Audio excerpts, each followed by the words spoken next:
Good morning. My name is Catherine Collins, and I am a member of the Standing Committee of this church. We would like to welcome you all to this service, especially you hardy folks who made it here in person this morning. I hope you're not too wet. And also, we'd like to welcome everyone who is watching online via YouTube, either right now or sometime later on this week. We would like to give a very special welcome to any of you, either here in our magnificent sanctuary or online, who are visiting with us today. To learn more about the First Church in Boston, please visit our website, firstchurchboston.org. Or please contact our minister, Reverend Stephanie, our ministerial intern, Lindsay Donnelly Bullington, myself, or really anyone who is in the congregation here today during our coffee hour. Coffee hour in this weather is held in the narthex immediately after the service. I have 3 brief announcements to give this morning.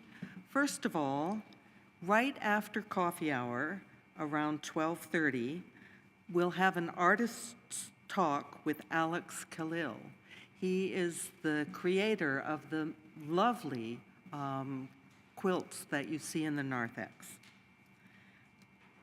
Next Winter Wednesday will be on February 19th, entitled Soup, Sanctuary, and Stephanie.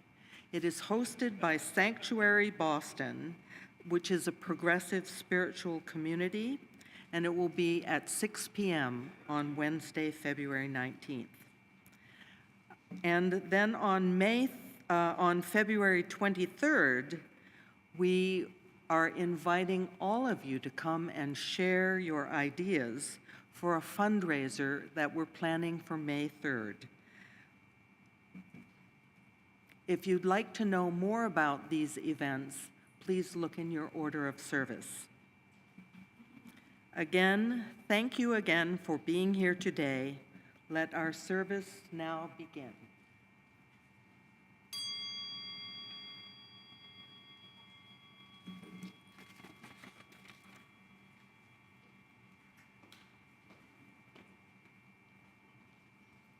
I'm the Reverend Dr. Stephanie May, and I use the pronouns she and her. Thank you for being here today, whether you did trudge through the snow and the ice and the rain to be here, or if you are nestled safely in a warm place inside watching online. I do want to add just one quick announcement. I think we didn't get to Kathy, which is that our office this week is going to have an abbreviated schedule. It's closed tomorrow for the holiday, and for medical reason, we won't have the same coverage. So call before you stop by, or just email or call the office, and you'll get support. So, as the winds blow and a wintry mix of snow and sleet falls, let us find warmth and comfort here. Rosa Parks, in a memoir from 2000, said, "I have learned over the years that when one's mind is made up, that diminishes fear. Knowing what must be done does away with fear."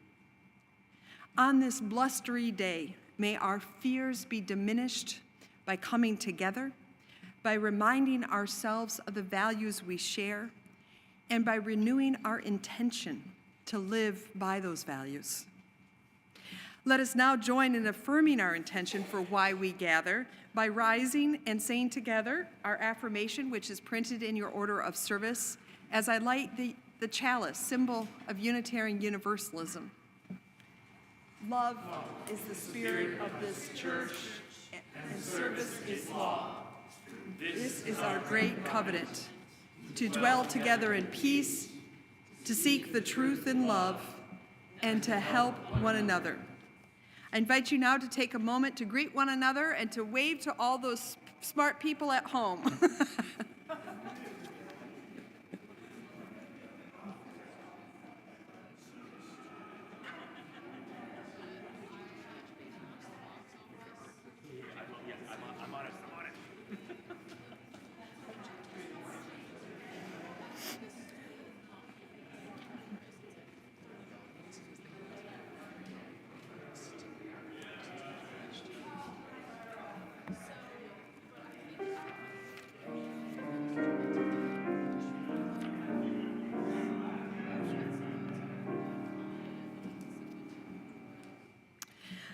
Our opening hymn is 202, Come Sunday, the words and music by Duke Ellington. Our service today, as you will experience, is around the theme of Black History Month. So this seemed like an appropriate song to sing, and thanks to the choir for leading us in it.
Beautiful.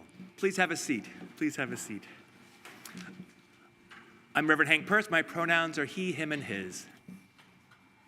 In the early 1980s, the budget cuts put through under the Reagan administration cut mental health to the bone across the country, opening the doors of hospitals and shelters, and causing homelessness to spike around the country, and Boston was no different. In the early 1980s, my friends and I we'd all moved away from home, but we were not old enough to go into the club, so we found ourselves hanging out in what, at least by the early 1980s standards, were cool places. And because of that, we ended up knowing a lot of the homeless folks. There was a fellow outside of Fenway Park who would dress like a Catholic priest. There was a Vietnam veteran in Harvard Square who would hop everywhere he went. And in Kenmore Square, well, there was Mr. Butch. His real name was Harold Madison. He had grown up in Worcester, but everyone knew him as Butch, Mr. Butch. He was a musician, and he was a person who loved to party. And because of those two things, he ended up in Boston, going to the Berklee School of Music.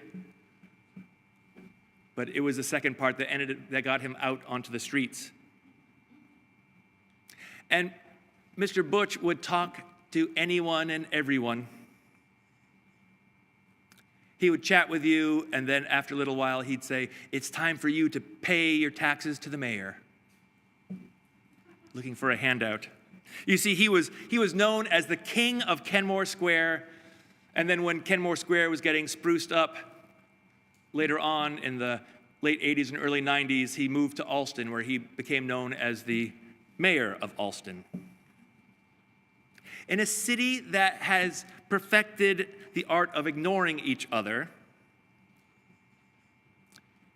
he had the ability to stretch out a hand and connect people.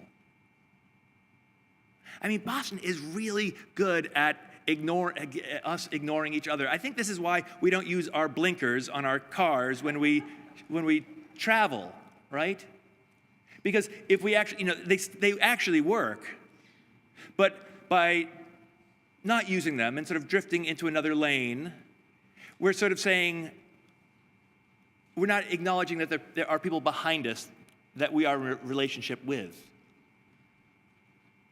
Right? We are pretending like we don't see them. It's the same way that we're often the same way when we walk down the street and we see someone of a different race or different culture or different abilities. It's not that we don't care, we just don't care. But Mr. Butch broke that third wall of our cultural norms. He had two things that really allowed him to do this. The first was charisma, and the second was social capital. He ended up being the center of so many places, and you'd see him. He was this tall, skinny African-American man with dreadlocks, often standing on top of mailboxes. Other times playing his guitar or penny whistle or singing songs that you can't really sing in church. And he was always willing to talk to people. In a culture that has gotten only busier and busier, he had time to stop and talk with folks.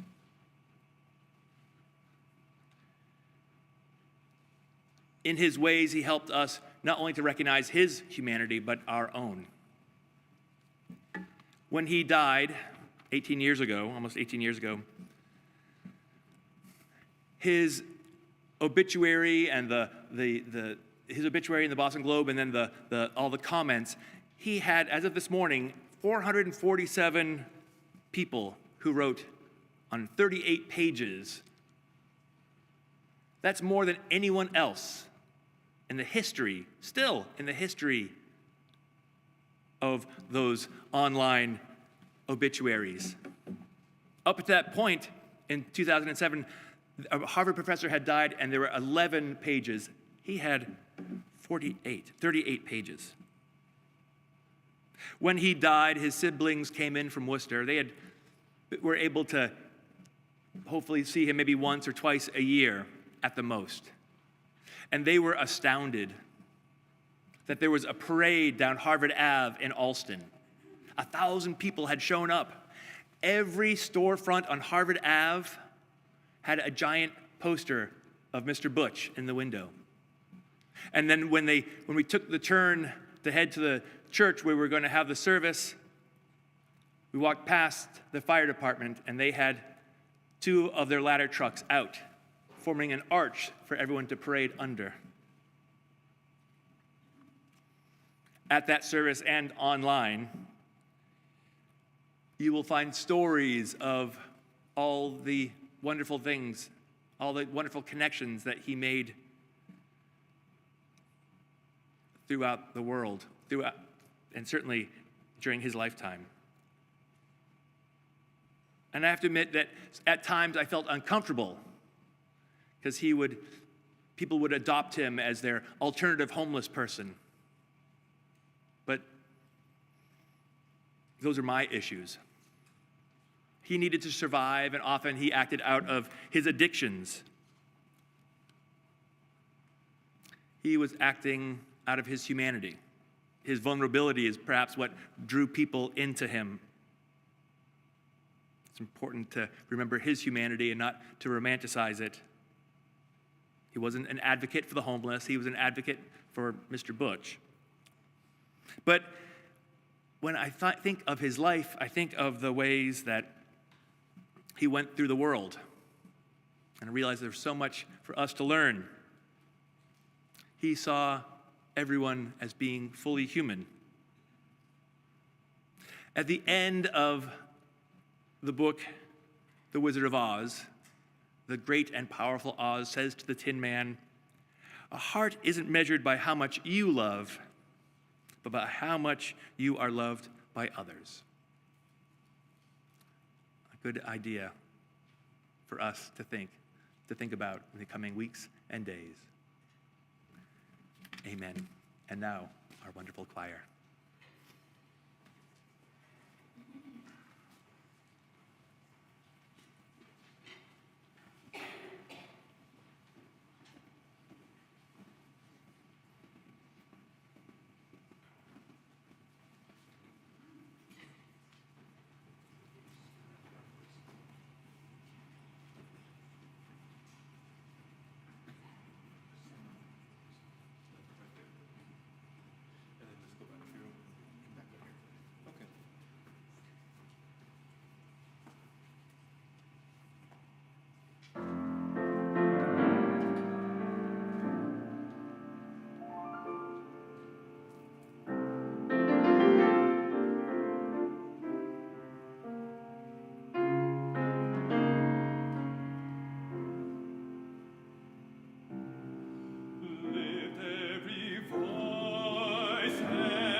Please join me in a centering moment, grounding yourself with a deeper breath than you've had a chance to take so far today.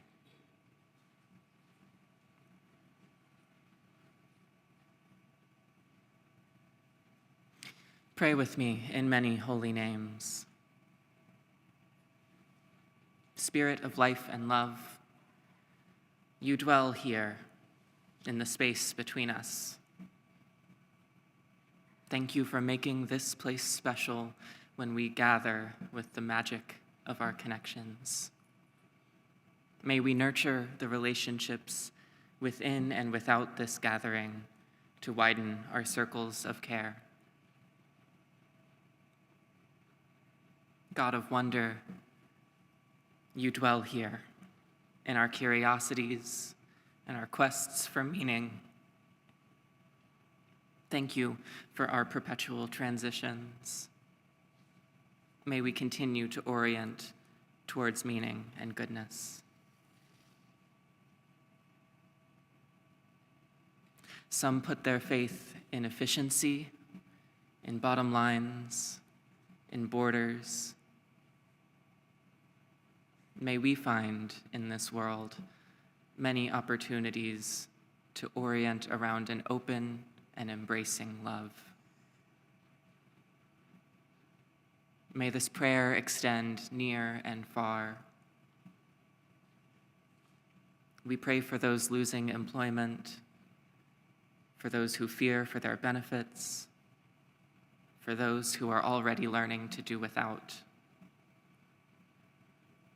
May this prayer find a full fridge and a stocked pantry. May this prayer find adequate health care. May this prayer find peace amid righteous anger. We pray for those who fear deportation, for those who fear eviction, for those who fear separation from families and support. May this prayer find solidarity and mutual aid. May this prayer find enduring connections. May this prayer find sanctuary in unimagined ways.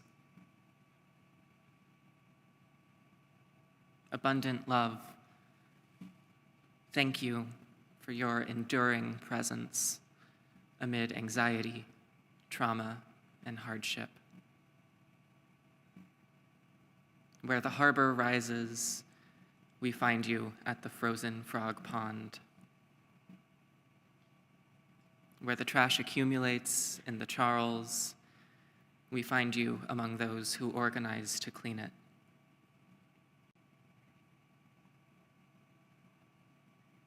In the spirit of living locally, perhaps now you bring to mind the physical places you've noticed sustenance and significance, or that you yearn to acknowledge now.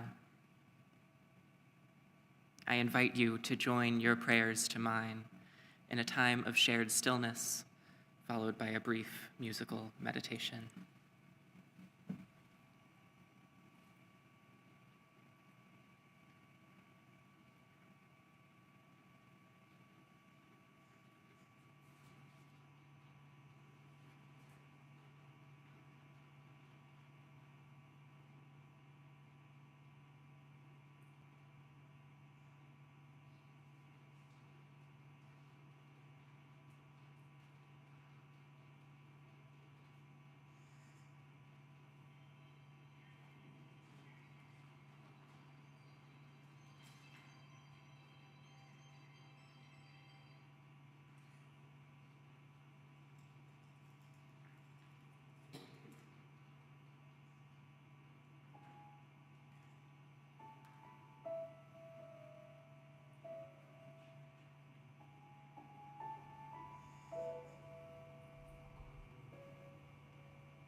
Love is the center of our faith, the spirit of this church.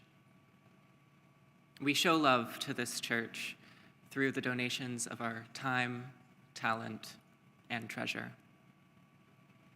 For the care and sustenance of this congregation, our morning's offering will now be collected through the past plates and online on our website through the directions in your orders of service. You will have also noticed that you were handed Post-its and pencils. In the spirit of generosity, I invite you to take this moment to reflect on those who you love, near and far, locally and globally, and write those names on that sticky note to post on the shared Valentine in the back of the sanctuary at the end of the service. If you're joining online, you can write these names in the chat, and we will put them on this board for you. Thank you for these practices of generosity.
Today's reading is an excerpt from the introduction of Black Radical, The Life and Times of William Monroe Trotter by Carrie Greenidge.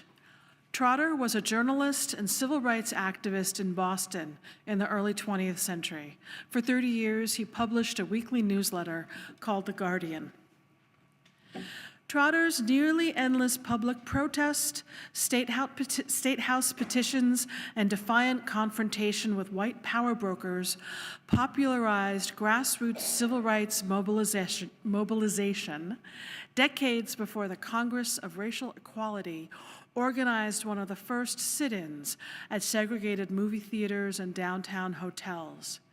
And yet, neither Trotter nor Boston are typically acknowledged for their significant role in radical civil rights leadership.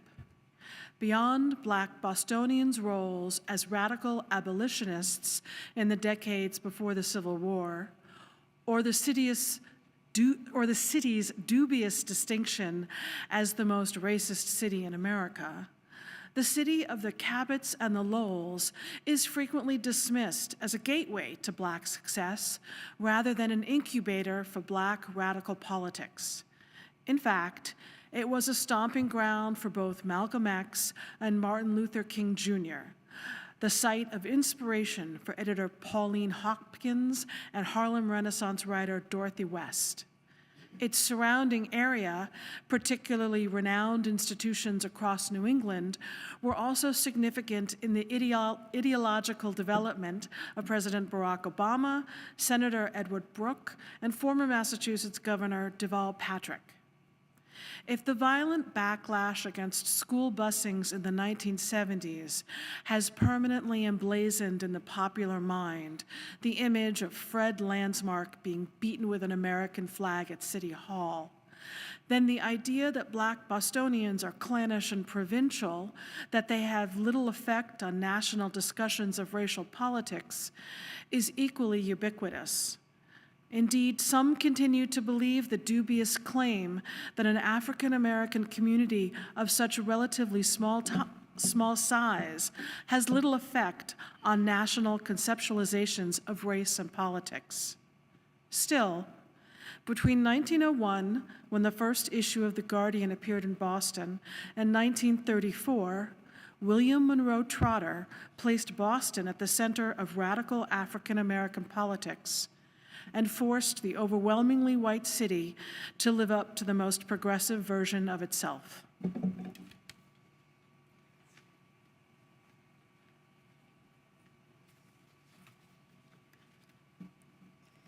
So I just want to thank Hank when I asked him to do a Time for All Ages on for Black History Month, local to Boston.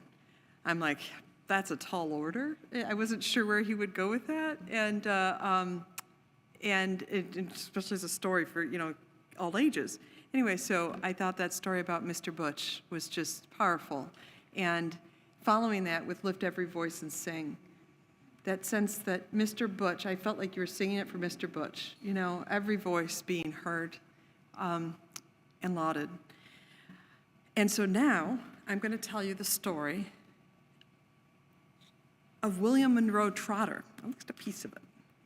As a city, of course, Boston holds tremendous wealth of history, from our Puritan founders to the many leading patriots of the American Revolution to the political legacy of the Kennedys. Boston is an uncontested leader in American history. Part of that history is remarkable Black history. And so I want to tell you the story of William Monroe Trotter, a Black radical leader in the early 20th century. My hope is that by learning about Trotter, we might find renewed inspiration for living locally with conviction and courage. Indeed, Trotter was a force of conviction and determination. To illustrate, let me tell you the story of the 1919 Pan-African Congress. After the end of World War I, nations gathered in Paris in 1919 to negotiate the terms of peace. Adjacent to those peace negotiations, a Pan-African Congress met to ensure that people of African descent had a place in the new global order. Trotter wanted to be there. So in the months before Paris, Trotter helped to organize a National Colored Congress for World Democracy in December 1918 in Washington, D.C. That D.C. Congress included more than 300 African American leaders from 37 states. Together, those attendees drafted an address to present in Paris, and they also elected 11 delegates to send overseas, including Trotter. However, the War Department denied passports to all African Americans seeking passage to France, with 2 exceptions. W.E.B. Du Bois and Tuskegee Institute President Robert Russell Moton, a racial conservative. Neither man represented Trotter's own more radical race-first perspective, prioritizing issues impacting African Americans over party affiliation.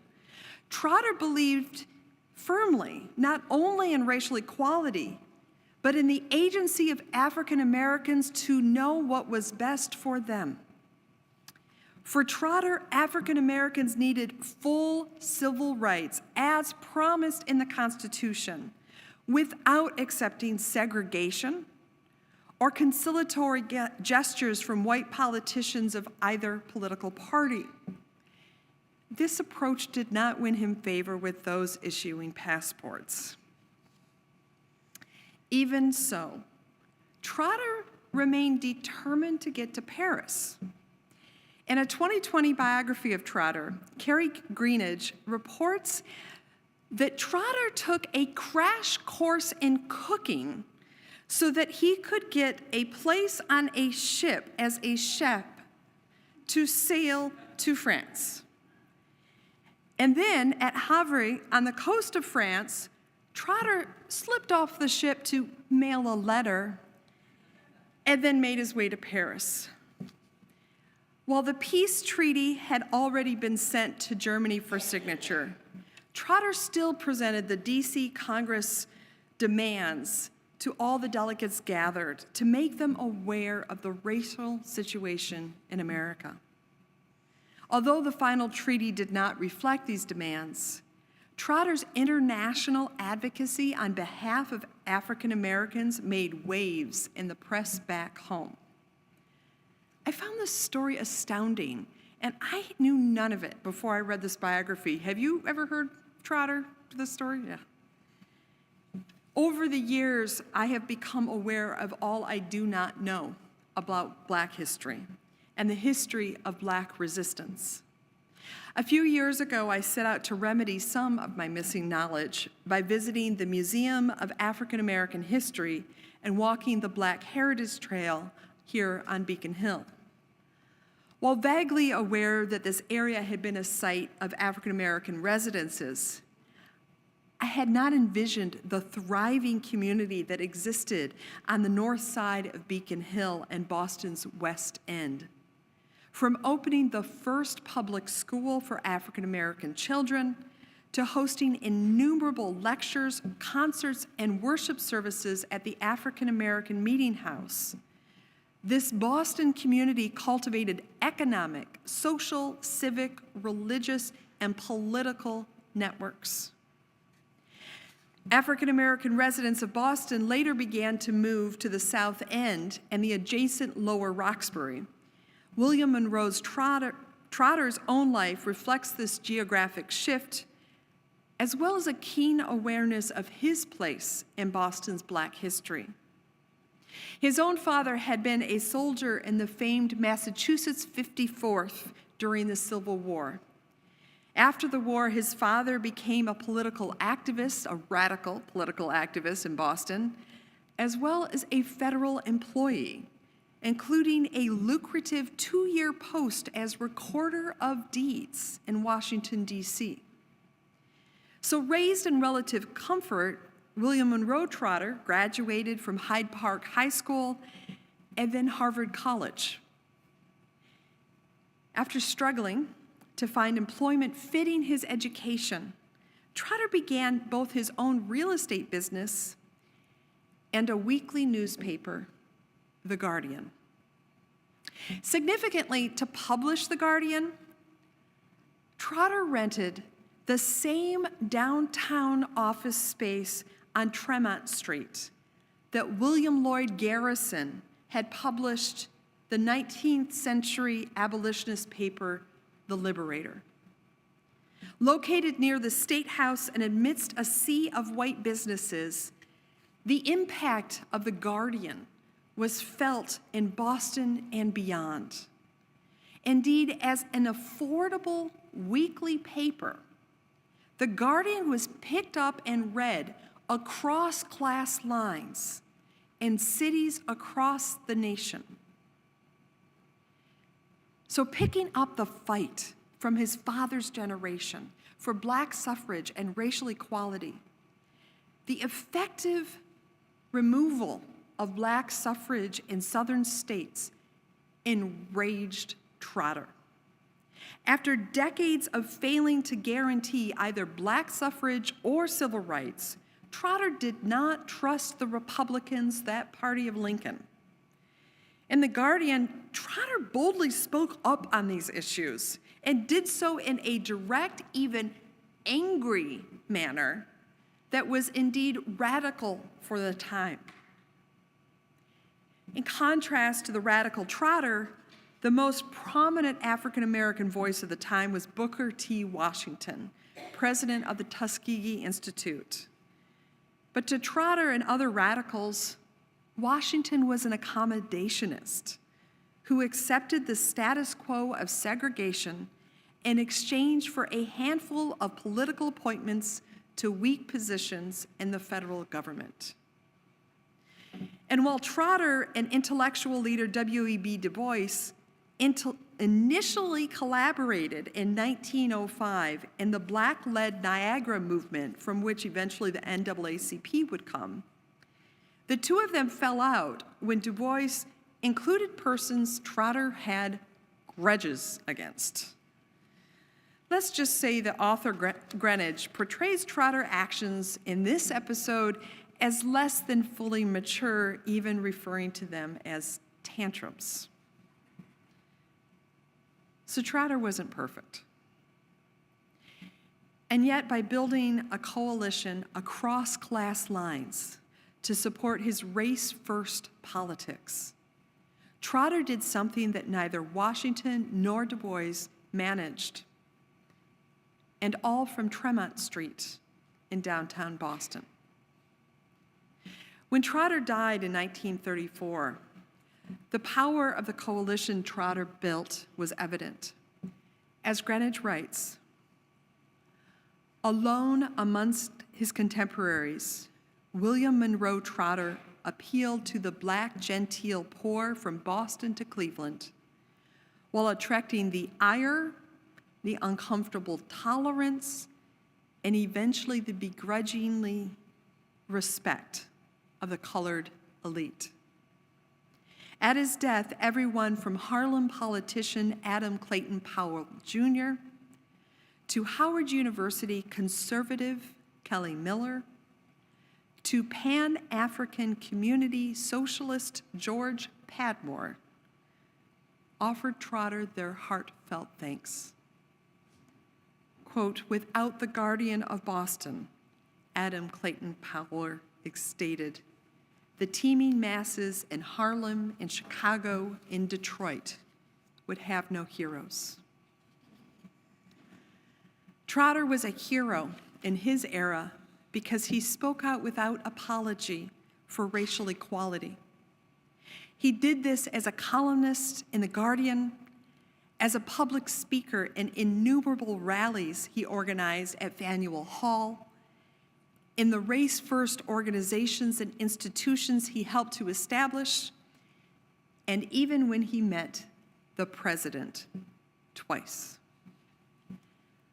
the first time Trotter met Woodrow Wilson, he was sizing up whether Wilson, a Democrat, would indeed promote racial equality and black civil rights.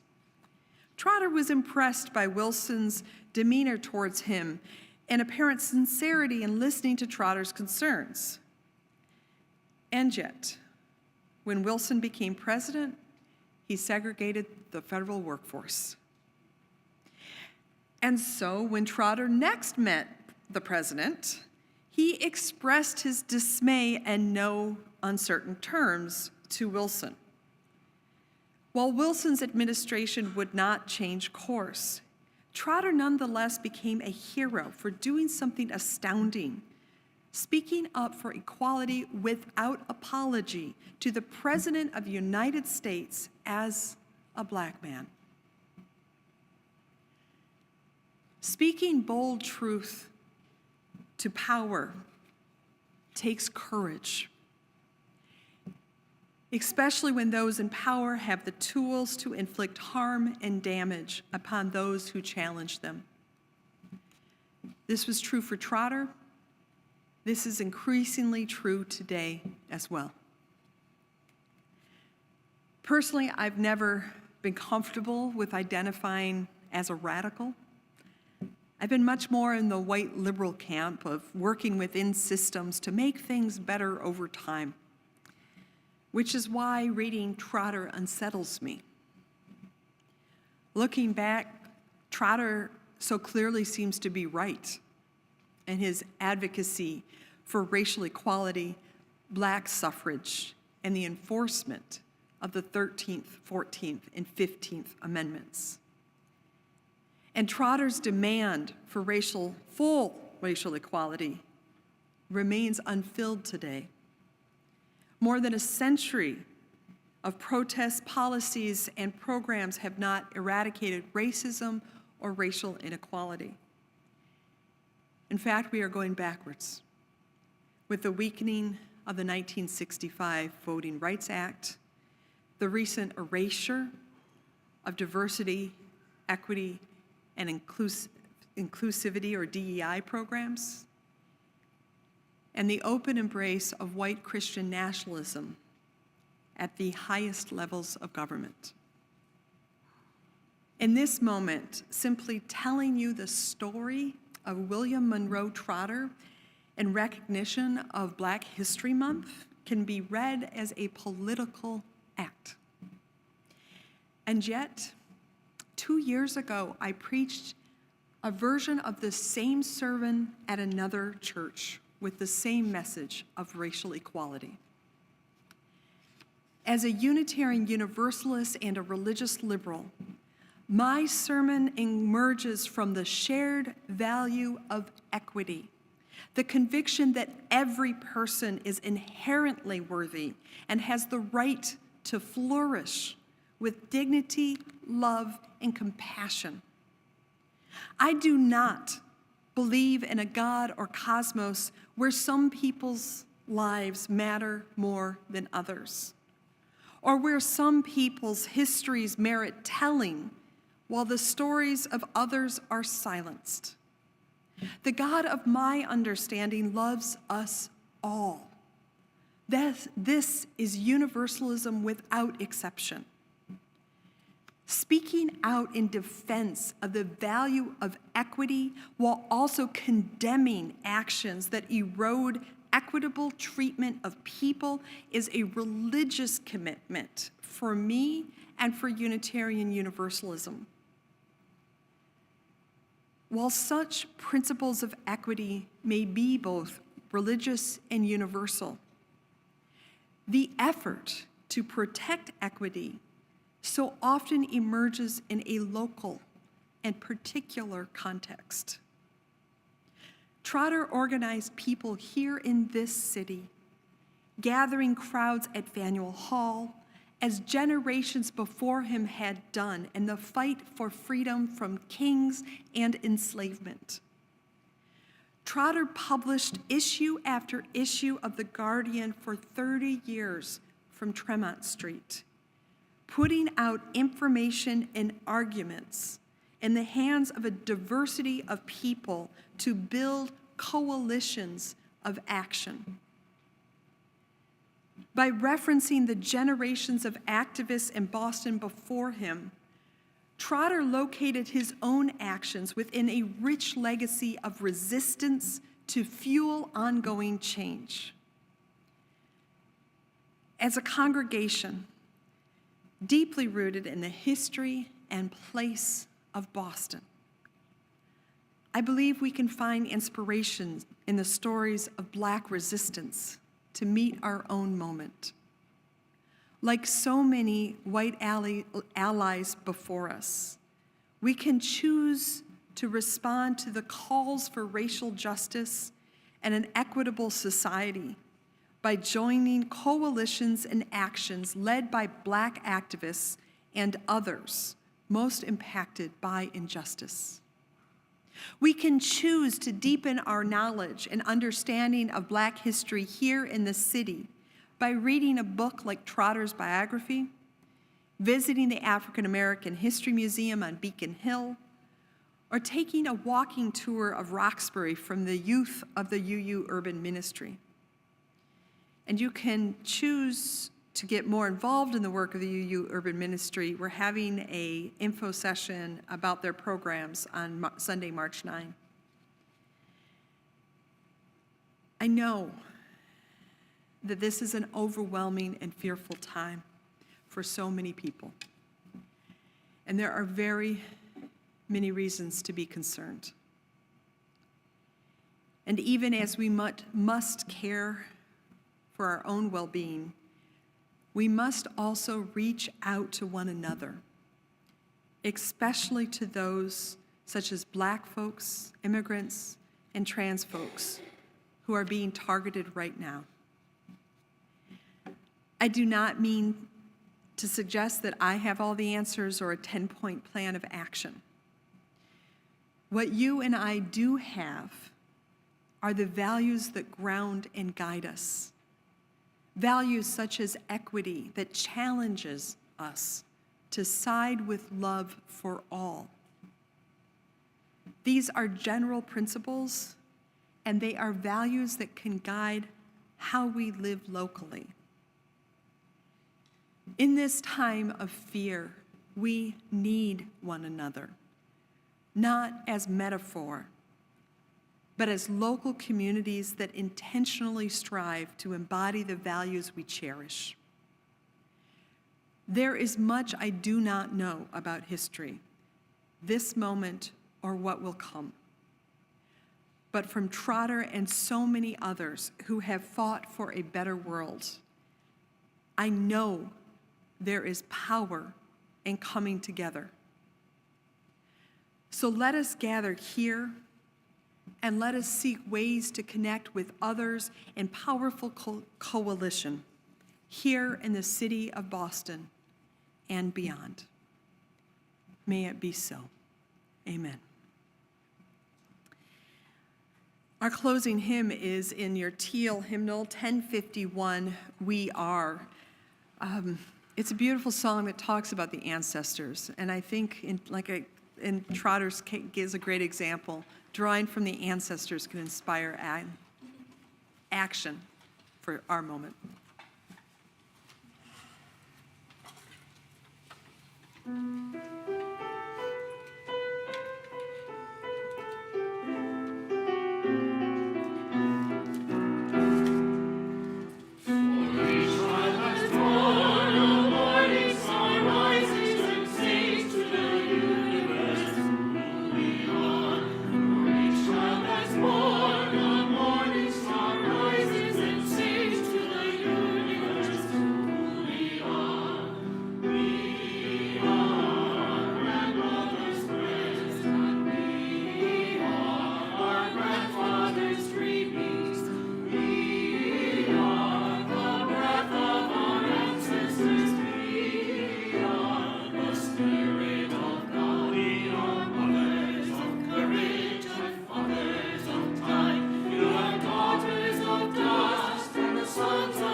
I know that sometimes when we say the same thing over and over again, we stop listening to the words.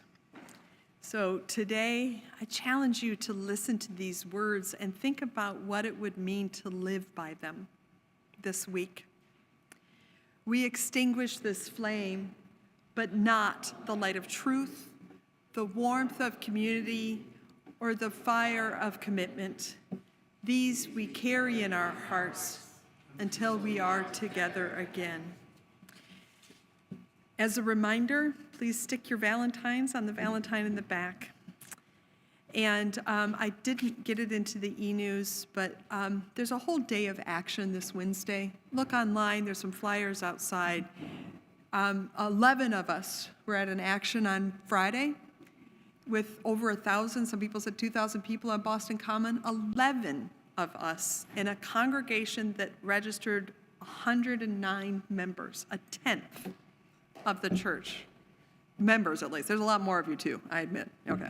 But it makes a difference to be to your spirit, I think, if you're able to be there with others in coalition, to stand up for your values.